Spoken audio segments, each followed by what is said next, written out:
గురుగారు ఇప్పుడు అంటే ఎలాగ ఇంకా పేరు రివీల్ చేశాం కాబట్టి అడుగుతున్నానండి. పవన్ కళ్యాణ్ గారు ఈ మధ్య సనాతన ధర్మం అనే దాన్ని ఎక్కువగా చెప్తూ ఉన్నారు, మాట్లాడుతూ ఉన్నారు. అంటే నాకు చాలాసార్లు ఆయన వీడియోలు కానీ ఇవి కానీ పరిశీలించినప్పుడు ఆయన హిందూ ధర్మం, సనాతన ధర్మం మీద ఎక్కువగా అంటే ఆయన తన ధర్మాన్ని ఫాలో అవుతున్నారు, చాలా నిష్టగా ఉంటున్నారు అన్నట్టు అనిపిస్తూ ఉంటుందండి చూసే వాళ్ళకి. సో ఆయన అంటే ఇప్పుడు మీరు చెప్పిన లక్షణాలు ఏవైతే ఉన్నాయో పవనం యొక్క క్వాలిటీస్ ఏంటి, అలాగే కళ్యాణం అంటే ఏంటి అని చెప్పారు కదండి. రెండు ఇముడ్చుకున్న ఒక వ్యక్తిని ఆ రోజు హిమాలయ యోగులు గుర్తించారు అని అన్నారు కదండి. అంటే గుర్తించినప్పుడు అంటే మీ గురువులు మీకు చెప్పిన, మీకు ఆదేశించిన విషయం అంటే సూటిగా చెప్పగలరా? ఇవన్నీ బయటికి పెద్దగా చెప్పుకోవాల్సిన అవసరం లేదు. మాకే తెలియని విషయం నీతో ఎలా చర్చిస్తాం? మేము ఒక టూల్ మాత్రమే. We are the messengers, that's it. మేము ఒక సాధకులు మాత్రమే. వాళ్ళు నిర్దేశించినటువంటి పనిని నిర్వహించడానికి ఉపయోగపడేటటువంటి ఒక వ్యక్తిని నేను మాత్రమే. నేను స్వతంత్రుని కాదు, నేను ఇంకా సాధకుడిని మాత్రమే. కాబట్టి వాళ్ళు ఎందుకు నిర్దేశించారో మేము చూస్తుంటే ఇప్పుడు మాకు అర్థమవుతుంది. ఆ రోజు చేసిన పనులు ఏమిటి, ఎందుకు అతను నా దగ్గరికి రాబడ్డాడు, నేను అతని దగ్గరికి వెళ్ళా, అతనే నా దగ్గరికి ఎందుకు వచ్చాడు, ఆ రోజు మాట్లాడినటువంటి మాటలు నేను మాట్లాడానా, నా నోటి అంటే ఎలా వచ్చింది. అలాగే అవతల ఆ వ్యక్తి కూడా మాట్లాడే మాటలు ఇప్పుడు వరకు మీరు చూసినవి, ఆయన అనుకునేది ఒకటి, ఆయన నోట్ల నుంచి మాట్లాడేది వేరు. ఇది మాకు ముందే అక్కడి నుంచి చెప్తారు, ఈ రోజు ఈ మాటలు మాట్లాడతాడు అనేటువంటి సంగతి కూడా మాకు చూసాయిగా తెలిసిపోతుంది. అర్థమవుతుందా మీకు? అతను కూడా అడగండి వెళ్ళి పర్సనల్గా. అతను స్వతంత్రంగా మాట్లాడాడు, అనుకుని మాట్లాడింది కాదు, అది ప్లాన్డ్గా. కానీ దీని వెనక ఎవరో మాట్లాడిస్తున్నారనేటువంటి భావం అతను కూడా ఎప్పుడు ఉంటుంది. నాకెలా ఉందో అతను కూడా అలాగే. మేము చేసే చర్యలు కూడా మేమెందుకు చేస్తున్నాము, ఎవరు నిర్దేశిస్తున్నారనే సంగతి తెలుసు. ఆ పని వాళ్ళ చేత చేయించబడుతుంది. అలాగే నిర్దేశించబడినటువంటి వ్యక్తుల చేత వారికి తెలియకుండానే వారి చేత పనులు చేయిస్తుంటారు. వెనకున్నటువంటి అదృశ్య శక్తులు వారే హిమాలయ యోగులు అని నమ్ముతుంది. అయితే ఆ రోజు ఏం జరిగిందో అదంతా కూడా ఈరోజు జరుగుతూనే ఉంది. రేపు ఏం జరగబోతుందో కూడా నిర్దేశించబడి ఒక ఫార్మాట్లో ఉంది. ఉంది. నీకు చాలా చెప్పాము నీ ఇంటర్వ్యూలో కూడా. ఇంతకుముందు ఉత్తరప్రదేశ్లో ఏం జరుగుతుంది, మోడీకి సీట్లు తగ్గుతాయి. అది నా అభిప్రాయం కాదు, నేను మోడీని అభిమానించేటటువంటి వాడిని. నా సొంతం అనేటువంటి భావన, అంటే వ్యక్తిగా. అర్థమవుతుందా? అలాగే యూపీలో ఏం జరుగుతుందో మనం ఆన్ కెమెరా చెప్పుకున్నాం. అలాగే ఇక్కడ రిషికొండ గురించి కూడా చెప్పాము. ఋషికొండ తర్వాత ఏం జరుగుతుందో చెప్పాం. అవే జరిగినాయి కదా. అంటే మేము చెప్తున్నది కాదు, ఇది పైన నిర్దేశించబడినటువంటి ఒక శక్తి యొక్క ప్రవాహం ఈ భాషగా భావంగా వచ్చి పలుకుతుందని నమ్ముతూ ఉంటాం. గురువుగారు, ఆ శక్తిని దైవం అని భావించచ్చా అండి? అదే ఇప్పుడు శక్తి అనేటువంటిది ఏదైతే ఉందో, ఈ సకల చరాచర జీవరాశుల్లో ఒకటే శక్తి ఉంది. ఈ సృష్టి ఆరంభానికి పూర్వం శక్తి ఉంది. సృష్టి లేనప్పుడు, అంటే ఈ గెలాక్సీలు ఇవన్నీ కూడా, ఈ సౌర కుటుంబం ఏమీ లేకపోయినప్పుడు కూడా సృష్టి ఆరంభానికి పూర్వం, అంటే పదార్థం పుట్టక ముందు కూడా శక్తి ఉన్నది. దాన్ని వారు సైంటిస్టులు బ్లాక్ మ్యాటర్ అంటారు. ఏమంటారు? Black hole, black energy. Black energy నుంచి బ్లాక్ మ్యాటర్ వస్తుంది. అంటే కనిపించని పదార్థం కూడా ఉంది. కనిపించే పదార్థం అర్థమైందా? ఈ పదార్థం మాస్కి వెనక ఎనర్జీ ఉంటుంది అన్నమాట. దాని పవర్, ఆ ఎనర్జీ అంటారు, పవర్ అంటారు. ఆ శక్తి ఏదైతే ఉందో ఆ శక్తి పేరు దైవం. ఆ శక్తి ఏదైతే ఉందో అది సన్. ఏంటి సన్ అంటే ఈ సన్ కాదు, సన్ అంటే లోపల ఉండేది అని అర్థం. ఎప్పుడు ఉండేది ఈ సృష్టికి జన్మించక పూర్వం ఉన్నది. ఇది కొనసాగుతున్నప్పుడు ఉన్నది, వృద్ధి చెందుతున్నప్పుడు. తర్వాత ఈ సృష్టి అంతం అయిపోయిన తర్వాత కూడా ఉండే దాని పేరు ఉండేది, సన్. సన్ ఆ ఎప్పుడు ఉండేది, అది సనా. తనం అంటే మగతనమని, చేతకానితనమని, అది తనాలు తనం అని వాడుతుంటాం కదా. అవునండి. అనేక మగతనం, ఆడతనం, చేతకానితనం.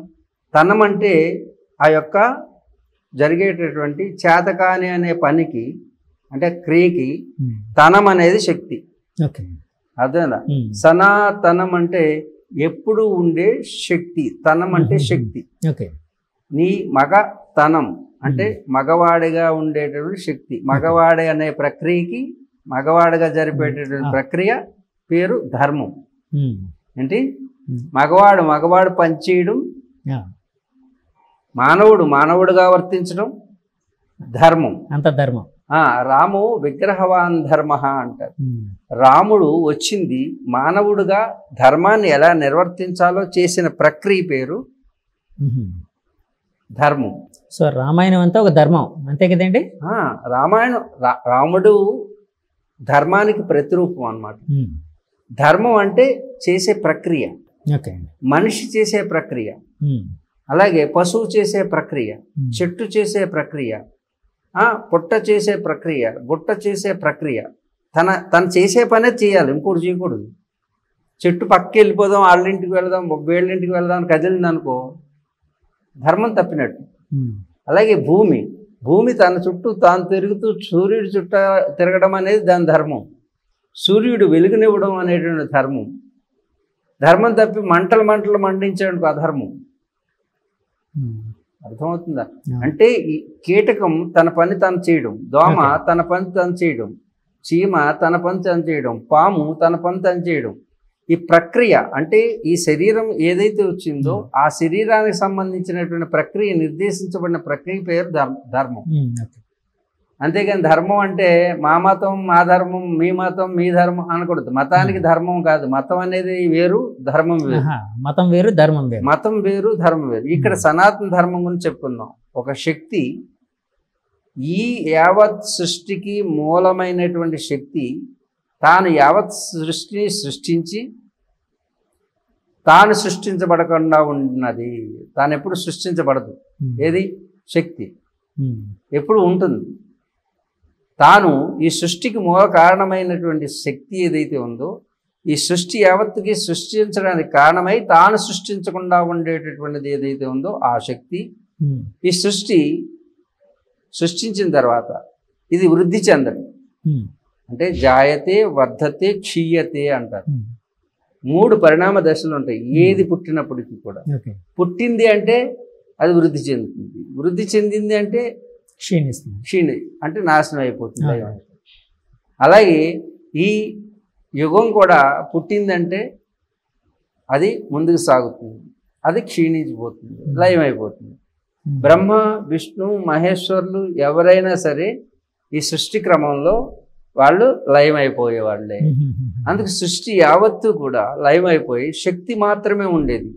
ఆ శక్తిని ఆధారం చేసుకుని ఉపాధులు ఏవైతే ఉన్నాయో, అంటే పశువు, పక్షి, మనిషి, తిరియక్, స్థావరాదులు, దేవతలు, వీళ్ళందరూ కూడా సనాతన ధర్మాన్ని ఆధారంగా చేసుకుని సృష్టి, స్థితి, లయం అనేటువంటి 3 కార్యక్రమాలు జరుగుతాయి. కానీ శక్తికి ఆ 3 ఉండవు. అందుకే అది సనాతనం. అది అధునాతనం కాదు, పురాతనం కాదు. అంటే పాతది కాదు, కొత్తది కాదు. పాత దానికంటే ముందు ఉన్నది, కొత్త దానికంటే తర్వాత ఉన్నది, ఎప్పటికీ ఉండేది సనాతనం. అందుకే అది స్థిరంగా ఉండేది. సనా ఆ వచ్చింది కదా, ఆ సన అని పెట్టామనుకోండి ఆసనం అవుతుంది. ఆసనం అంటే స్థిరం, సుఖం, ఆసనం అని. అంటే స్థిరంగా ఉండేది, సుఖంగా ఉండేది, అంటే తన ధర్మాన్ని తాను ఆచరిస్తూ ఉండేటటువంటిది. ఈ లోకంలో తాను చేసే చర్య ద్వారా తన సుఖాన్ని అనుభవిస్తూ ఈ లోకంలో ఉన్నటువంటి ఇంకొకరు సుఖాన్ని విఘాతం కలిగించకుండా వారికి కూడా సుఖాన్ని అందించేటటువంటిది ఏదైతే ఉందో అది సనాతన ధర్మం. కొన్నిసార్లు వింటూ ఉంటాను, అంటే సనాతన ధర్మం వేరు, హిందూ ధర్మం వేరా? అంటే హిందూ మతం అంటాం కదండి, హిందూ మతం. హిందూ ధర్మం అంటే సనాతనం నుంచి వచ్చిన ధర్మాన్ని హిందూ అనేటటువంటి మతంగా పరిణామం చెందింపజేశారు, కానీ హిందూ మతం అనేది లేదు. హిందూ అనే మతమే లేదండి, హిందూ అనేటటువంటి మతం లేదు. హిందూ అనే పదం ఎక్కడి నుంచి వచ్చిందంటే మొట్టమొదట అరబ్బులు తీసుకొచ్చారు. వాళ్ళు హింద్ అనేటటువంటి పదం వచ్చింది. దాని తర్వాత పర్షియన్స్ దాన్ని హిందూ శబ్దంగా వాడారు, హిందూగా. తర్వాత గ్రీక్ వచ్చేసరికి, గ్రీక్ వాళ్ళు వచ్చేసరికి ఏమైందంటే అది ఇండ్ పదం కింద మారింది. ఇండ్. తర్వాత పోర్చుగీస్ వాళ్ళు, బ్రిటిష్ వాళ్ళు వచ్చేసరికి ఇండియా కింద మార్చారు ఆ పదం. అసలైతే అరబ్బుల భాషలో, అరబిక్ లాంగ్వేజ్లో కనుక దాని అర్థం చూస్తే బ్లాక్స్, దాని అర్థం ఏంటి? నల్లవాళ్ళు. అంటే హిందూ అంటే నల్లవాళ్ళు. హింద్ అనే పదానికి అంటే నల్లవాళ్ళు. తర్వాత స్లేవ్స్, బానిసలు. హిందూ అనే పదానికి అర్థం ఏంటి? బానిసలు. నేను చెప్పే అర్థం కాదండి, నన్ను మీరు వేరే అర్థం చేసుకోకండి. బానిసలు, బ్లాక్స్. కావస్తే మీరు గూగుల్లో సెర్చ్ చేస్తే మీకు తెలుస్తుంది, మీరు కూడా సెర్చ్ చేయండి. హిందూ అనే పదం అరబ్స్ నుంచి వచ్చినప్పుడు దానికి అర్థం దొంగలు. ఏంటి దొంగలు అనే అర్థాన్ని కూడా జోడించడం జరిగింది. ఈ విధంగా హిందూ అనేటువంటి పదం అయితే ఇది పురాణ ఇతిహాసాల్లో మీకు కనపడదు. కొంత కల్పిత పురాణాలు ఎప్పుడైతే వచ్చినాయో, అష్టాదశ పురాణాల్లో కాకుండా కల్పిత పురాణాల తర్వాత చాలా వచ్చినాయి. ఈ పురాణాల్లో ఎక్కడైనా ఉంటుందేమో, నాకైతే తెలీదు. పెద్దలు ఉండి ఉంటే నన్ను క్షమించండి. అయితే హిందూ అనే పదానికి అర్థం నల్లవాళ్ళు, బ్లాక్స్, అండ్ స్లేవ్స్, థీవ్స్.